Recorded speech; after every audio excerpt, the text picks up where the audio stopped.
¿Qué tal, amigos? Buenas noches. Bienvenidos a Noches sin Tregua, la política con P mayúscula. Como siempre, desde Vinomundo en Brasil de Mora. Pensemos en voz alta. Costa Rica es reconocida a nivel internacional por el respeto a los derechos humanos.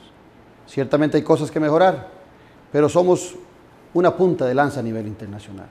Pero no solamente eso, tenemos figuras que han destacado enormemente en este país y que se han proyectado a nivel internacional vendiendo esa buena idea de los derechos humanos.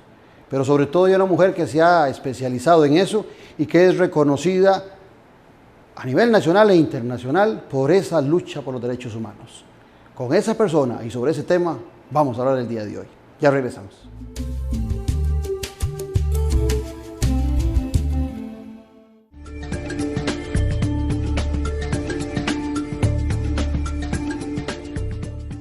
¿Quién es la mujer que le hablé? ¿Quién es ella? Le doy algunos datos. Fue ministra de Justicia, vicepresidenta de la República, jueza de la Corte Penal Internacional, profesora emérita de la Universidad de Costa Rica y recientemente también nombrada en la Corte Interamericana de Derechos Humanos. Doña Elizabeth Odio Benito. Un placer, doña Elizabeth, tenerla en Noches sin Tregua.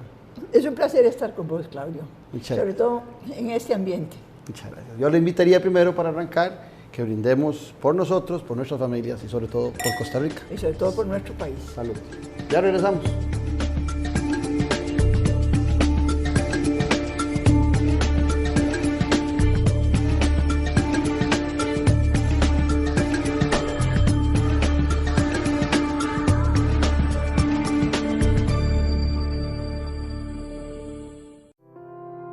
BAC presenta El valor del coraje. Y yo he fallado muchísimas veces. He metido muchos penales, pero he fallado cualquier cantidad. Y yo por mí me hubiera quedado, yo no tiro penal porque yo he fallado. Eso me ha llevado ahora tengo que respirar antes, ahora tengo que no dudar de dónde lo iba a tirar, de qué hacer. BAC, valores como los tuyos. Vinomundo es un lugar creado para fomentar y cultivar la cultura del vino. Nuestra gastronomía se define como fusión mediterránea. Es un sitio único en el país, el cual posee la infraestructura que asemeja la arquitectura clásica europea. Vinomundo cuenta con varios ambientes para disfrutar: restaurante, 2 cavas, bar y salones de eventos. Vinomundo, donde el vino se toma con el alma. Para información y reservaciones puede llamar al teléfono 2249-4715. En el Instituto de Desarrollo Rural, cambiamos para mejorar. Invertimos el presupuesto en el desarrollo de proyectos productivos y sociales, obras de infraestructura, crédito rural, seguridad alimentaria y acceso a tierra. Todo a través de la articulación institucional. Más información en las oficinas del INDER en todo el país. Así trabaja hoy el INDER, construyendo un desarrollo rural equitativo y sostenible. Un mensaje del INDER, el programa Tejiendo Desarrollo y el Gobierno de la República. Café y palabras, porque la política sí importa. Escúchenos por 89.1 FM, de lunes a viernes de 10:30 a 11:30 de la mañana. Café y palabras, charlas de café con los politólogos Claudio Alpizar y Randall Arias, quienes con sus invitados y contertulios le involucran en el acontecer en el día a día de la sociopolítica nacional. Café y palabras, porque la política sí importa. Por 89.1 FM, La Superestación. Un programa con aroma de café y con sabor a gente. Café y palabras. El CICAP le invita al seminario Comunicación Política y Marketing Político este 30 de noviembre, 2, 7 y 9 de diciembre de 1 a 5 de la tarde. Inversión 65,000 colones en el auditorio del CICAP en la Universidad de Costa Rica, impartido por el politólogo Claudio Alpizar Otoya. Para más información puede llamar al teléfono 25 11 37 64. Lo invita CICAP. En sus 62 años, la República continúa evolucionando para brindarle el mejor servicio. Ahora los invitamos a explorar nuestro dinámico sitio web. Como suscriptor tendrá acceso ilimitado desde cualquier dispositivo. Como visitante podrá acceder a 5 artículos gratis al mes. Adquiéralo ya y obtenga el primer mes por solo 99 centavos de dólar. Suscríbase hoy y viva la nueva experiencia periodística. Restaurante Domenico, un ambiente casual y distinguido que le ofrece las especialidades de la gastronomía italiana clásica y contemporánea, con variedad de ensaladas, carnes y pescados, así como deliciosas pastas frescas hechas en casa y un amplio surtido de pizzas, postres y los especiales del chef. Contamos con un área privada para sus eventos y reuniones. Tenemos amplia zona de parqueo. Le esperamos todos los días de la semana a partir del mediodía. Visítenos en Plaza Antares, frente a la Rotonda de la Bandera.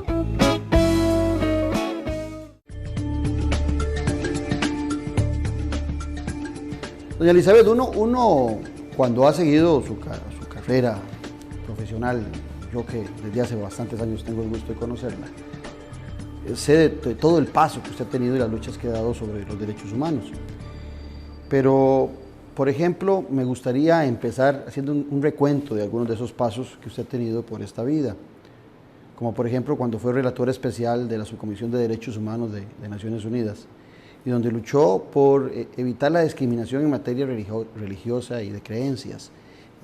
¿Qué nos cuenta de esa experiencia que fue a inicios de los años 80? Sí, fue una experiencia, la primera que tenía yo a ese nivel, de hacer un estudio de alcance mundial sobre la situación de las libertades religiosas y de pensamiento. La religión es, yo diría, uno de los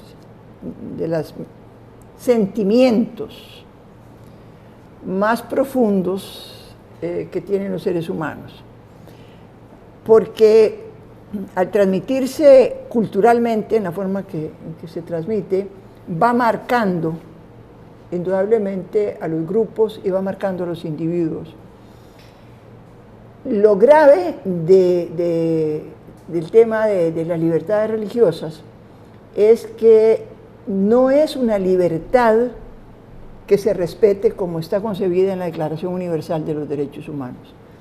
En la Declaración Universal de los Derechos Humanos del año 48, que es la constitución fundamental de todo el régimen de derechos humanos, se dice que todas las personas tienen derecho a tener una religión o a no tenerla, o a cambiar de religión. Y hay religiones en el mundo que no lo permiten. En realidad, el sentimiento mayoritario en las religiones es que son las únicas verdaderas y que el Dios al que se adora es el único Dios. Y eso ha causado, a través de los siglos de la historia, guerras espantosas, conflictos tremendos que hasta el día de hoy siguen ocasionando problemas muy graves. En el fondo, por ejemplo, de lo que ocurre hoy día entre Israel y Palestina, el problema en Siria, el problema en muchos de los países árabes, en Irak mismo, es un problema de intolerancia religiosa. Estudiar la intolerancia religiosa para mí, en esos años en que yo todavía era muy joven, me marcó mucho porque me enseñó sobre la importancia fundamental del respeto a los derechos que todas las personas tienen como personas, a una igual dignidad en su ser. Y parte de ese ser es este principio de las libertades religiosas. ¿Y se ha avanzado a nivel internacional sobre el tema? Porque a mí me da la impresión de que ciertamente pudiera ser que los cristianos hoy veamos de reojo lo que sucede con los países musulmanes, pero también es cierto que por mucho tiempo la religión cristiana se comportó muy similar a lo que acontece hoy en los países musulmanes. No, sin duda alguna.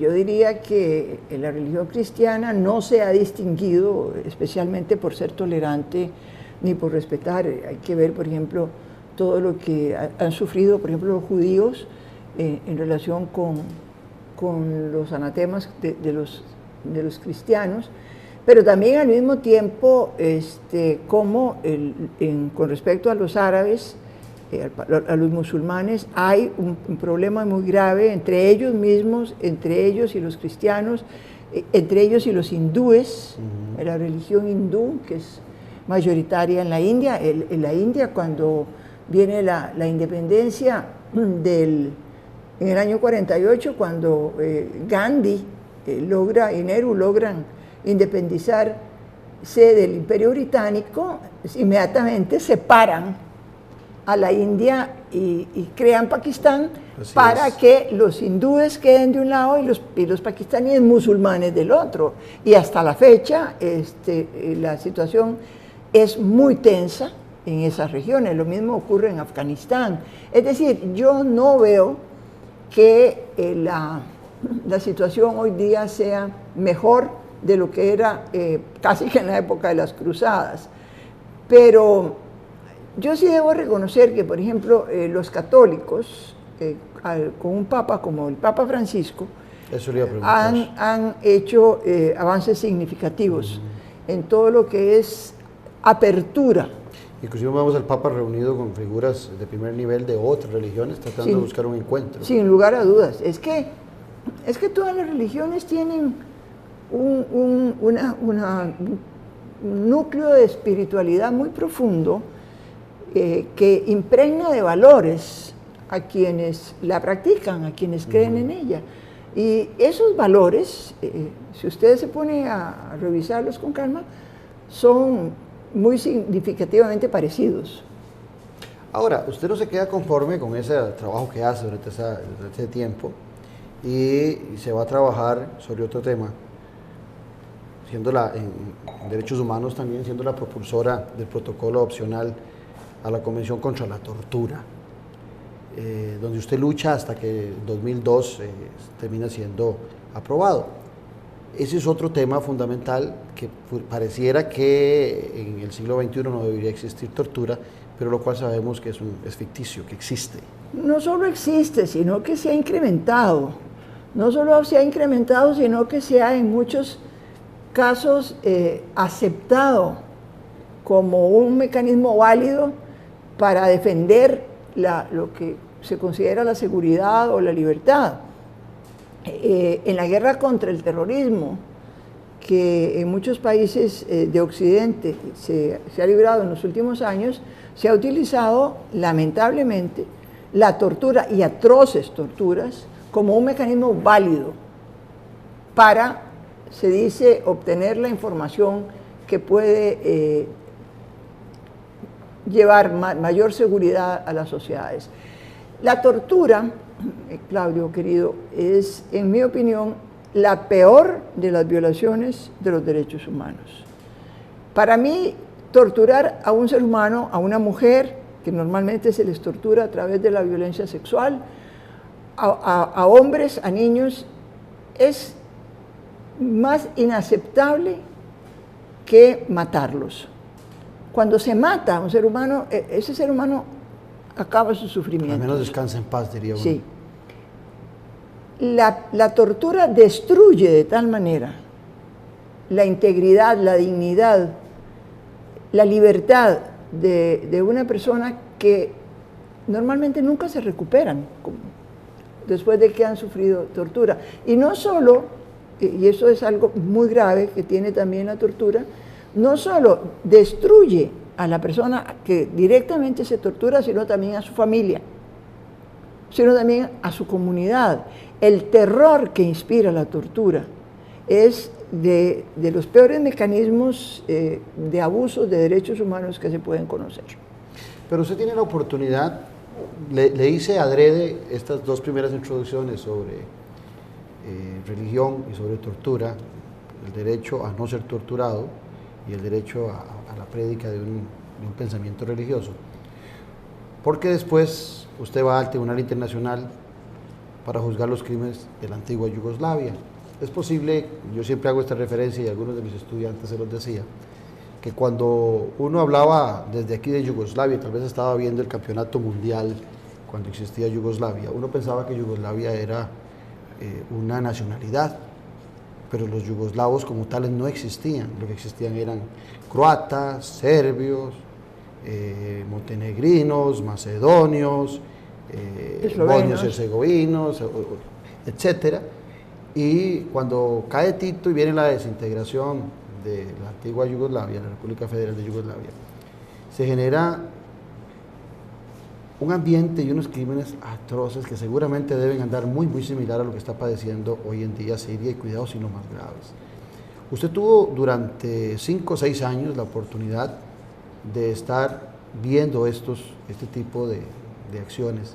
Y a mí me gustaría que nos comentara, con la crudeza que debe ser, ¿cuáles fueron los eventos que más le marcaron, que más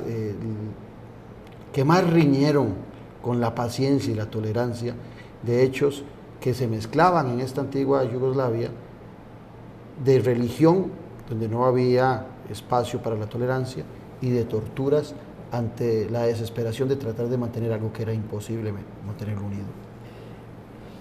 Con tu formación de politólogo y tu dominio de la historia, recordarás que los Balcanes fueron siempre una región en Europa muy propensa a toda clase de conflictos. Inician las dos grandes guerras mundiales. Inician las dos grandes guerras mundiales, eso es impresionante. La decisión de hacer de aquella masa de países que eran todos eslavos, es que ese es el punto. Tenían en común el ser eslavos, pero los separaban religión, unos muy católicos, otros ortodoxos, otros musulmanes, y además unas relaciones muy conflictivas en sus historias a partir del siglo XV. Pero el mariscal Tito, que era una de esas grandes mentalidades y personalidades políticas que surgen a raíz de la Segunda Guerra Mundial, y que por la decisión de repartirse Europa como se la reparten entre las potencias de Occidente y la Unión Soviética, a Tito le corresponde más o menos ese territorio de los Balcanes. Y el mariscal Tito logra algo extraordinario, en mi opinión, que es enseñarles a vivir juntos. Sí. Y lo interesante, Claudio, es que lo aprendieron.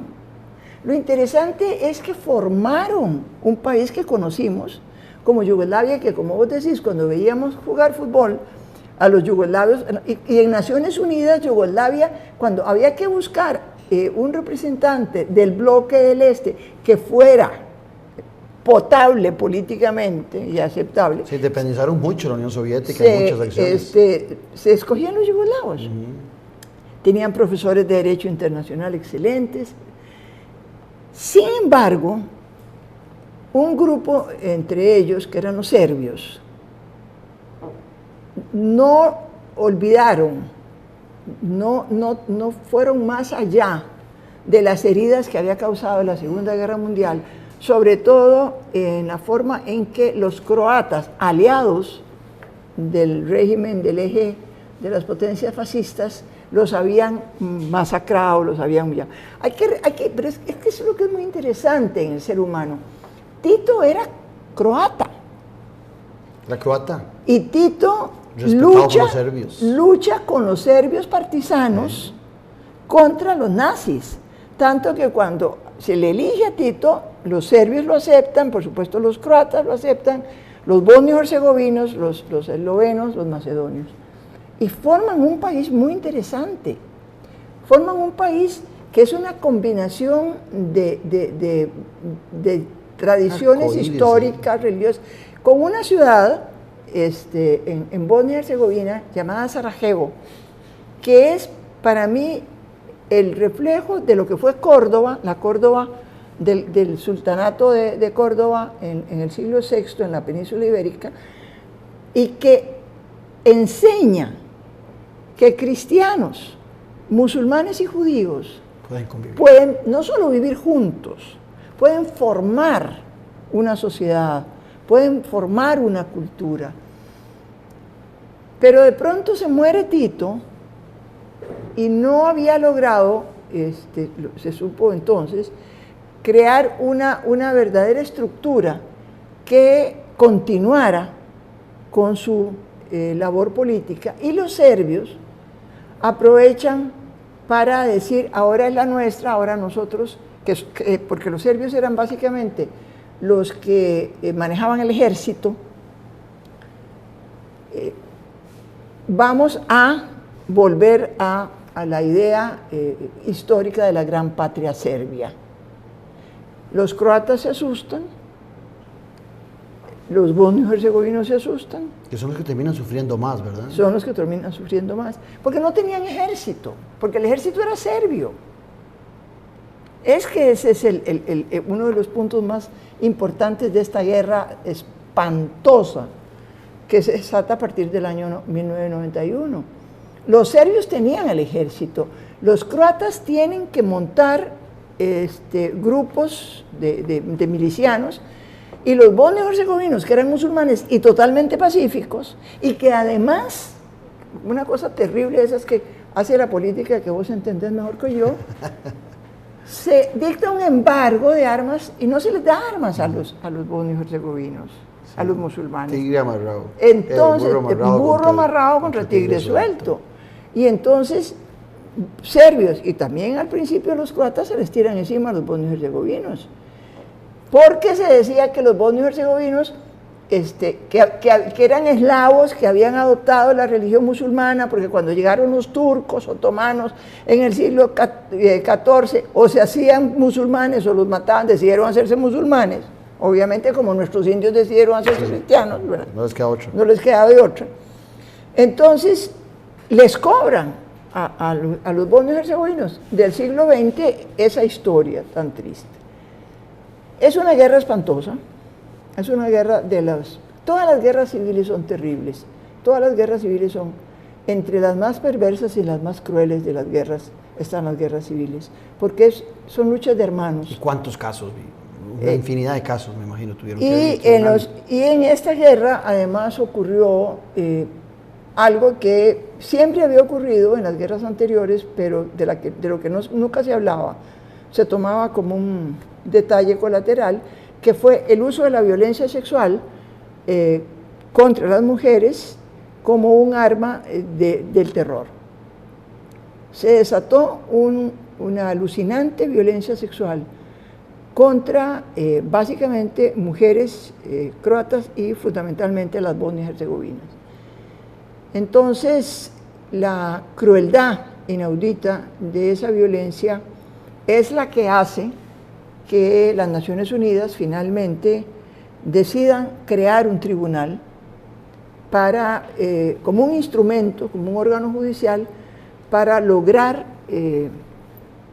detener la guerra y lograr juzgar a los principales responsables de los crímenes de lesa humanidad, de los crímenes de tortura, de los crímenes de derecho humanitario. Así nace en el año 93 el Tribunal para la antigua Yugoslavia. Se escogen en Naciones Unidas 11 jueces, entre ellos me escogen a mí, y comenzamos a trabajar para ir creando un derecho nuevo, un derecho penal internacional que recogiera esos crímenes de lesa humanidad, sobre todo los crímenes cometidos contra las mujeres.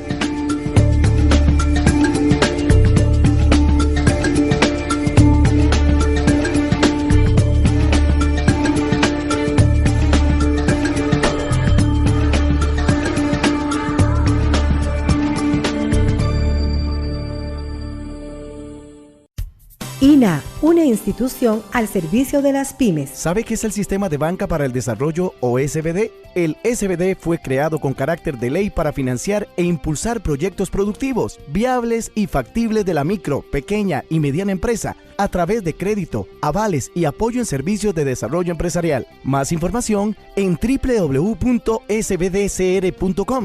Búsquenos en Facebook como SBD Costa Rica. INA, la llave del progreso. Que la velocidad de este momento no te haga olvidar las cosas importantes. La sonrisa, esa línea curva que todo lo endereza. Cuando para hablar y escuchar es necesario verse a la cara. Los paseos de bajo presupuesto. Cuando jugar no es solo cosa de niños. Cuando no estorban palabras como estrés, rutina o dinero. No hay salud sin salud mental. Caja Costarricense de Seguro Social. Hola, hoy quiero contarles cómo Copenae ayuda a alcanzar la felicidad interna bruta del país con sus créditos. Le da la oportunidad a las personas de construir la casa donde crecerán sus hijos y las herramientas para que el negocio de sus sueños siga creciendo. También ofrece créditos para los que siempre buscan pasar más tiempo de calidad con su familia y hasta a los que les gusta estrenar de vez en cuando. Copenae, impulsores de la felicidad interna bruta.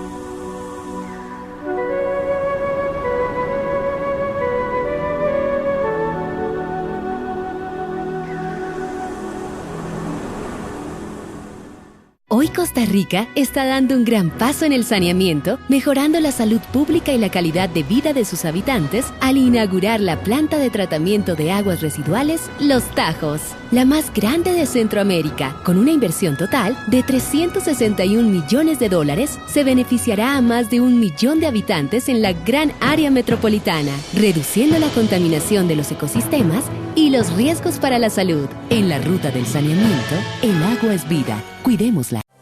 Jade, diseños y soluciones. Nos inspiramos en los colores de la vida. Diseño gráfico, diseño web, diseño editorial. Para más información puede llamar al teléfono 2229-2610 y 2292-0355. Jade, diseños y soluciones. En el Instituto de Desarrollo Rural, cambiamos para mejorar. Impulsamos una nueva gobernanza a través de la creación de 27 territorios rurales a nivel nacional y sus planes de desarrollo. A la fecha han participado más de 20,000 líderes comunales e institucionales. Participe usted también y forme parte de este proceso. Así trabaja hoy el INDER, construyendo un desarrollo rural equitativo y sostenible. Un mensaje del INDER, el programa Tejiendo Desarrollo y el Gobierno de la República. Inclusive por ahí leí que a pesar de que Croacia y la misma Bosnia y Herzegovina eran las más golpeadas, usted tuvo un caso que la marcó, que le llamó poderosamente la sensibilidad, que fue de una Serbia. Fueron dos Serbias, sí.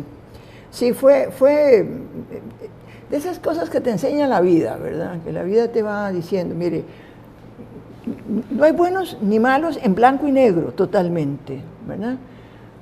Aprenda a distinguir matices, aprenda a respetar diferencias. Y resulta que habíamos trabajado en una serie de casos espantosos en donde las víctimas eran croatas o bosnias herzegovinas. Pero ya para terminar mis años como jueza, me corresponde formar parte de la sala de juicio que conoció de una situación que se dio en un pequeño pueblito serbio, una aldea serbia, que fue invadida por bosnios herzegovinos musulmanes y se tomaron presos un grupo de unos 50 o 60 entre hombres y mujeres, sobre todo hombres, pero también iban entre ellas dos señoras. Y se les ubica en unas barracas, en un viejo campamento militar llamado Chelevichi, y ahí los torturan en formas realmente muy crueles, y allí se viola a estas dos mujeres serbias por parte de uno de los comandantes del campamento. Y entonces este este crimen. Estos crímenes me permiten a mí, junto con mis colegas, elaborar por primera vez la concepción de que violar a una mujer en un contexto de guerra es un crimen de guerra. En este caso lo hicimos amparados a la Convención contra la Tortura. Y sí, aprendí obviamente trabajar con el horror, trabajar con lo peor que un ser humano puede hacerle a otro. Te marca mucho, te enseña mucho. ¿Ensuaviza o endurece más el corazón? No, yo diría que no te lo endurece, no podría jamás endurecértelo, te permite abrirlo más para que el compromiso, la creencia en los valores fundamentales del ser humano se haga más fuerte. En estos días leía la preocupación de Eslovenia por la inmigración de tantos musulmanes, sobre todo sirios, hacia este país, y se me venía a la mente, leyendo la noticia, que Kosovo realmente en la época de Tito como una nacionalidad de la integración federal yugoslava no existía, sino que fue una inmigración de albaneses que se establecen en esa zona, se encuentran cómodos ahí y terminan conformando pues una nacionalidad que hoy les permite a Kosovo inclusive estar luchando por ser reconocida ante Naciones Unidas. Pero la referencia que me causaba sensación es que debe estar Yugoslavia, lo que es la antigua Yugoslavia, padeciendo mucho de esa inmigración, y hay mucho de derechos humanos en el trato de estas migraciones que están sucediendo. ¿Cuál es su percepción o su comentario al respecto? El drama humanitario de los refugiados, que los hay por razones de guerras y que los hay también por razones de catástrofes naturales, y los hay por razones como hambrunas. Los refugiados son, yo diría, los más miserables entre los miserables de los seres humanos. Sufren todas las violaciones de los derechos fundamentales que es dable imaginar. Es terriblemente doloroso, Claudio, comprobar cómo sociedades que tienen recursos, y estoy hablando sin tapujos, por ejemplo, de Hungría, cierran las puertas, impiden que seres humanos en condiciones miserables tengan siquiera la oportunidad de llegar a la vera de un camino y recibir un poco de agua. El drama de los refugiados en este momento en Europa no es la primera vez que ocurre. Europa ha pasado por esto, lo pasó en la Primera Guerra Mundial y lo pasó en la Segunda Guerra Mundial, pero ahora estos refugiados están viniendo del este, están viniendo de una región más allá de las fronteras europeas, y entonces los europeos están reaccionando, tal vez uno puede entender que se asusten, uno puede entender que digan, no queremos que vengan a quitarnos el trabajo y la casa. Y los refugiados no están ahí para eso, están simplemente para ser tratados como seres humanos y ser reubicados. A mí por eso me parece muy inteligente y muy humanitaria la política de Angela Merkel, que ha entendido que un país como Alemania, que después de la guerra quedó en ruinas y recibió el apoyo de Occidente para levantarse como se levantó, y que hoy día es una de las sociedades más desarrolladas del mundo, tiene que tener el gesto de solidaridad y el gesto de humanidad con estos seres humanos. Y que le sirvió de mucho porque recientemente lo que había presentado, las disputas que ya era por un grado de irresponsabilidad fiscal, en el caso de Grecia había sido ella muy atacada, y en cambio en este ha mostrado una humanidad inmensamente grande, y sobre todo en un país que tiene las fortalezas. Ahora bien, doña Elizabeth, si nosotros nos dedicáramos a hablar sobre su vida, nos llevaríamos hasta 3, 4, 5 programas. Yo estoy levantando los hechos más determinantes de esa vida profesional, porque ya usted en el 2003, después de que los estados conforman el Estatuto de Roma, los que habían conformado la nombran a usted también como jueza del Alto Tribunal de la Corte Penal Internacional. Otro escalón más en ese camino, como que a doña Elizabeth Odio no le falta en su currículum de vida haber pasado por las principales cortes internacionales de derechos humanos y más en el mundo. Claudio, a mí lo que me ocurre es que yo creo en el derecho y creo en la justicia. Y en esa concepción, en esa formación que tengo, la columna vertebral y central son los derechos humanos. Entonces he pasado muchos años en la lucha por el reconocimiento y el establecimiento de los derechos humanos, y porque los derechos humanos formen parte de las políticas públicas y porque los derechos humanos de las mujeres se reconozcan como tales.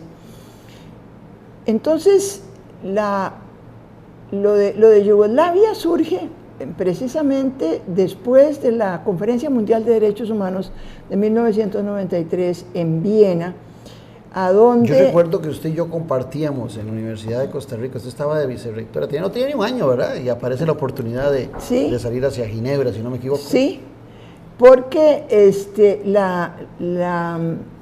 la Conferencia Mundial de Derechos Humanos del año 93 era fundamental porque se iba a discutir abierta y claramente que los derechos humanos de las mujeres eran derechos humanos. Porque, curiosamente, uno puede decir, bueno, pero ¿cómo así? ¿Cómo que no eran derechos? Es que no eran derechos humanos. Es que aún todavía hoy día las mujeres no ganan el mismo salario, no ganamos el mismo salario, no tenemos las mismas oportunidades políticas. En fin, estas son mis digamos, los caminos que me guían. Muchas gracias.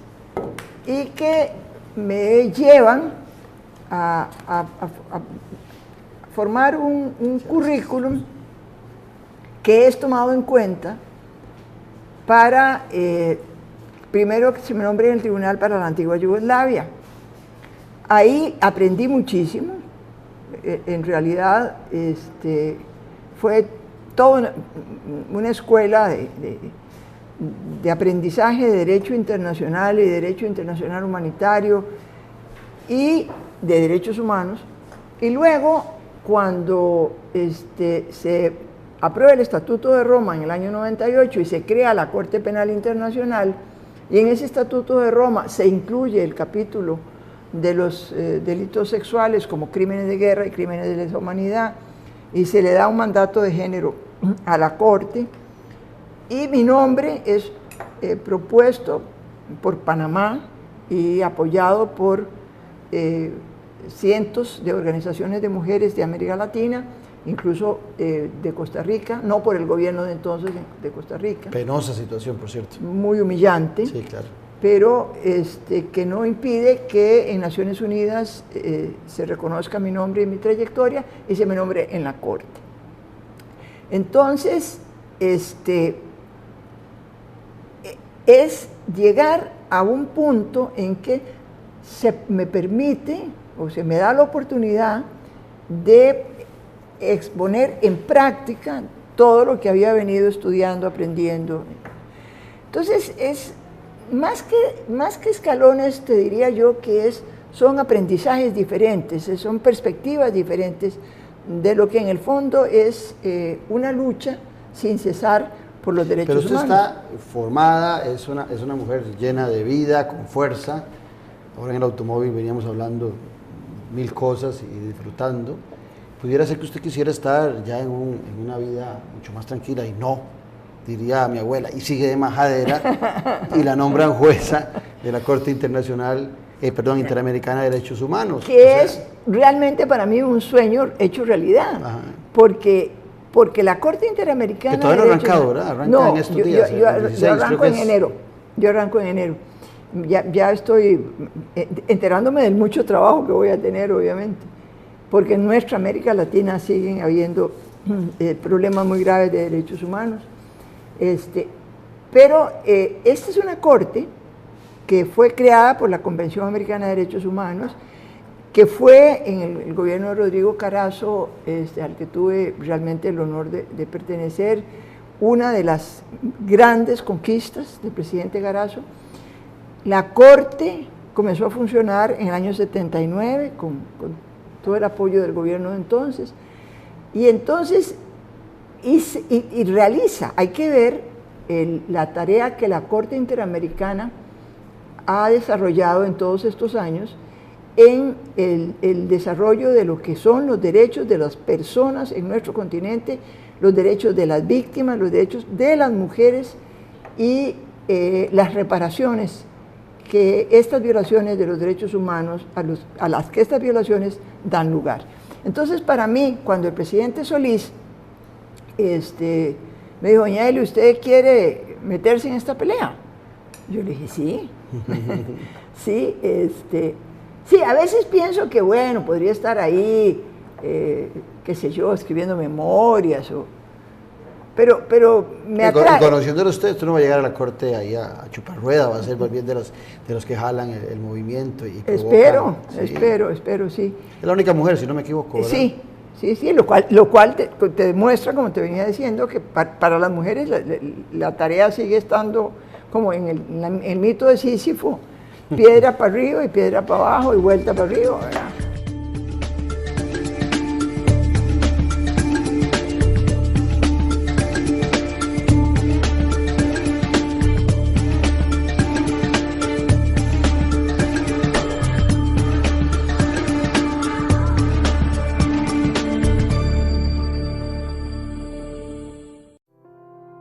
BAC presenta el valor del esfuerzo.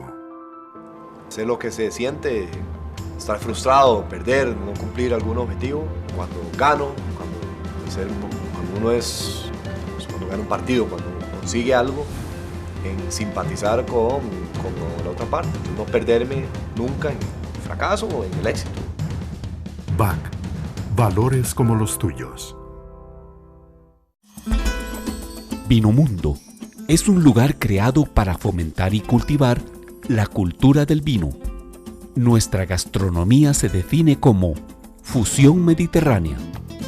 Es un sitio único en el país, el cual posee la infraestructura que asemeja la arquitectura clásica europea. Vinomundo cuenta con varios ambientes para disfrutar: restaurante, 2 cavas, bar y salones de eventos.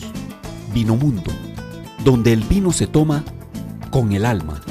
Para información y reservaciones puede llamar al teléfono 2249-4715. En el Instituto de Desarrollo Rural, cambiamos para mejorar. Ofrecemos crédito rural en condiciones favorables con una tasa fija del 8% y apoyamos proyectos productivos con valor agregado para generar oportunidades en los territorios rurales. Solicite ya su crédito rural en la oficina del INDER más cercana. Así trabaja hoy el INDER, construyendo un desarrollo rural equitativo y sostenible. Un mensaje del INDER, el programa Tejiendo Desarrollo y el Gobierno de la República. Café y palabras, porque la política sí importa. Escúchenos por 89.1 FM, de lunes a viernes de 10:30 a 11:30 de la mañana. Café y palabras, charlas de café con los politólogos Claudio Alpizar y Randall Arias, quienes con sus invitados y contertulios la involucran en el acontecer en el día a día de la sociopolítica nacional. Café y palabras, porque la política sí importa. Por 89.1 FM, La Superestación, un programa con aroma de café y con sabor a gente. Café y palabras. El CICAP le invita al seminario Comunicación Política y Marketing Político este 30 de noviembre, 2, 7 y 9 de diciembre de 1 a 5 de la tarde. Inversión 65,000 colones en el auditorio del CICAP en la Universidad de Costa Rica, impartido por el politólogo Claudio Alpizar Otoya. Para más información puede llamar al teléfono 25 11 37 64. Lo invita CICAP. Restaurante Doménico, un ambiente casual y distinguido que le ofrece las especialidades de la gastronomía italiana, clásica y contemporánea, con variedad de ensaladas, carnes y pescados, así como deliciosas pastas frescas hechas en casa y un amplio surtido de pizzas, postres y los especiales del chef. Contamos con un área privada para sus eventos y reuniones. Tenemos amplia zona de parqueo.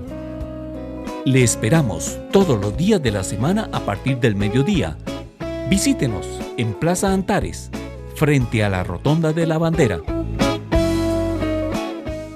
Tertulias de la Cava. Un espacio oportuno para intercambiar con los principales actores sociopolíticos de la vida nacional, en el que usted podrá oír, compartir, discernir y proponer ideas. Un espacio de política con P mayúscula, en el que el respeto a la divergencia de pensamientos es el mejor momento para encontrar puntos de encuentro. Los martes, en el Club Unión, a las 7 de la noche. Para reservar su espacio puede llamar al 2257-1555, abierto al público en general. Sea usted parte de las soluciones en Tertulias de la Cava.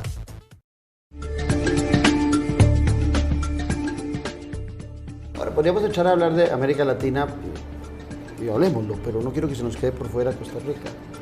Hay dos países, creo, no sé si habrá otro, Venezuela y Trinidad y Tobago, que habían denunciado la Convención Interamericana.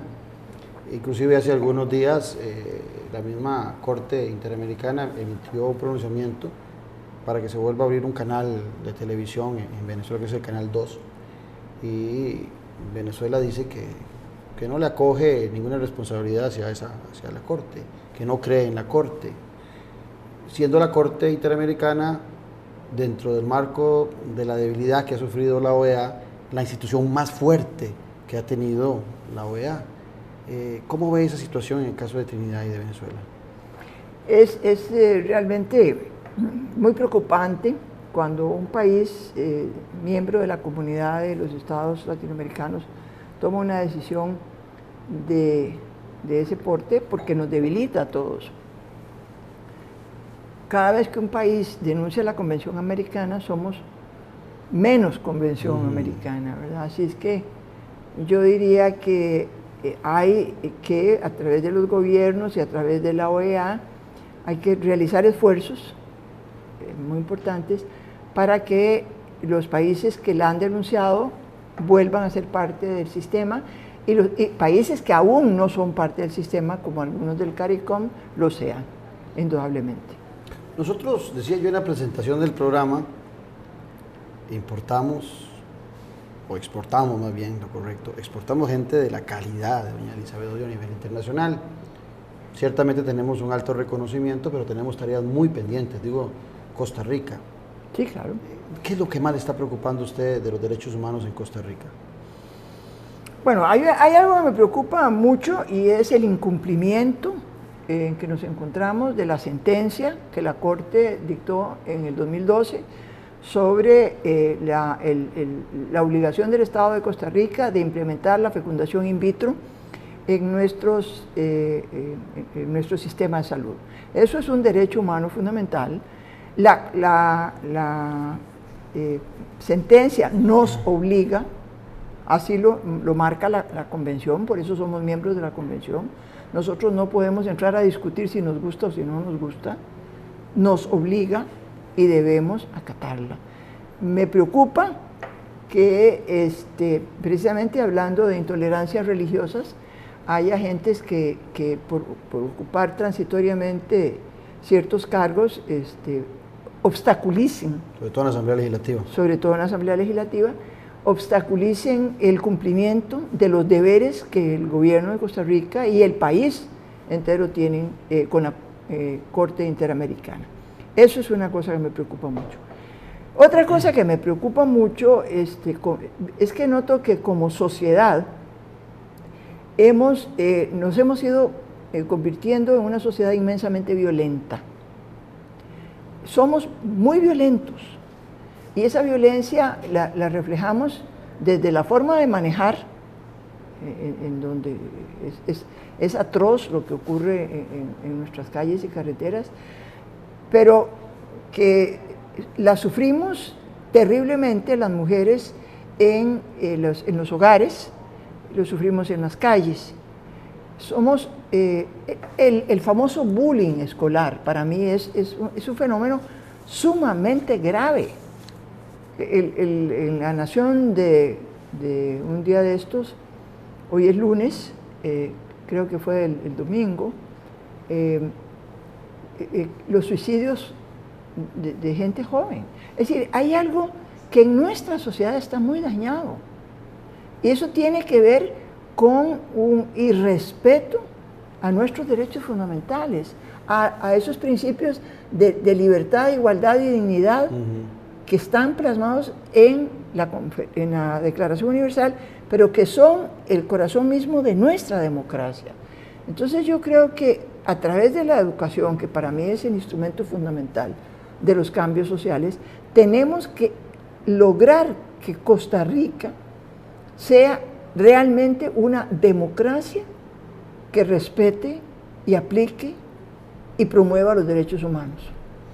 Por cierto, hace unos días en un diario nacional la oía usted, la leí, haciendo referencia al aborto, y creo que alguna gente leyó muy mal lo que usted planteaba. Sí. Y yo quisiera que tuviera la oportunidad de explicarlo, porque yo leí muy bien su planteamiento, pero a veces los fanatismos religiosos o la falta de conocimiento de los derechos humanos hace que alguna gente haga una interpretación por un título y no por el fondo de lo que usted planteaba ahí. Sí, la necesidad que tenemos en este país de tener una ley que permita que una decisión de una mujer que ha sido violada o que tiene en riesgo su vida, a pesar de que en el Código Penal se recoge el aborto terapéutico, sea realmente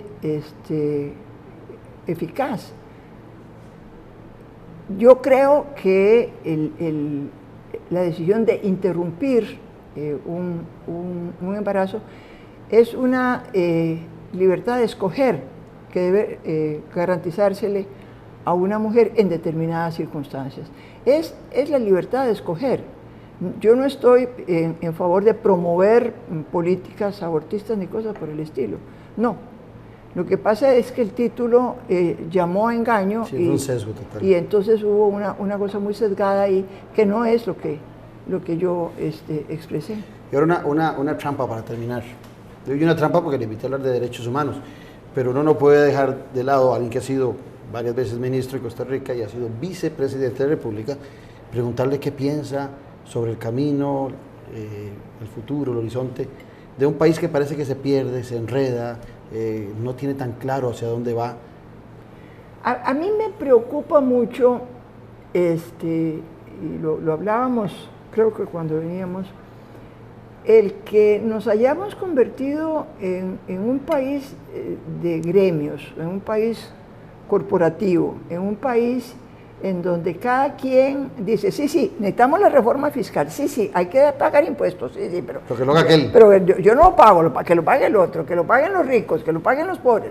Digo, es absurdo. A mí eso es lo que me preocupa de este país. La pérdida de un sentido de sociedad que necesita hacer todos juntos un esfuerzo.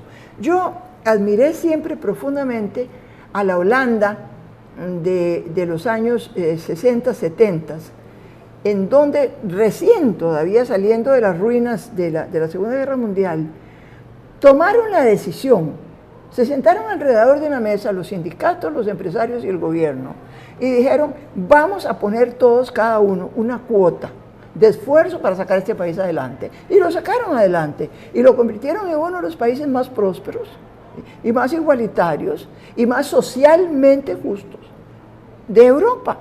Pero eso lo que refleja es que todos tenemos que tener un concepto muy claro de cuáles son nuestros derechos, pero de cuáles son también nuestros deberes. Pero ¿qué es eso de estar paralizando calles y evitando que la gente pueda llegar a los hospitales o que los niños puedan recibir esos? No, yo no creo en ese tipo de democracia. Yo creo en que hay un régimen jurídico que avala nuestros derechos y debemos ejercerlos. Y cuando no se nos cumpla, debemos hacer las luchas que debamos hacer, pero no a costa de los derechos de los demás. Cierre magistral del programa. Doña Eli, muchas gracias por habernos acompañado. Yo me siento muy satisfecho. Hacía algunos días que tenía esta entrevista planteada con doña Elizabeth Odio. Para gusto mío y seguro envidia de ustedes, yo me quedo con ella aquí cenando y disfrutando de estos temas. Invitarle a ver el reprise mañana o a recomendarlo mañana martes a las 6 de la mañana y 2 de la tarde, y si no ya el miércoles en YouTube lo puede también observar. Pero recuerde sobre todo que hoy en 8 días usted tiene una cita con la política con P mayúscula. Gracias y buenas noches.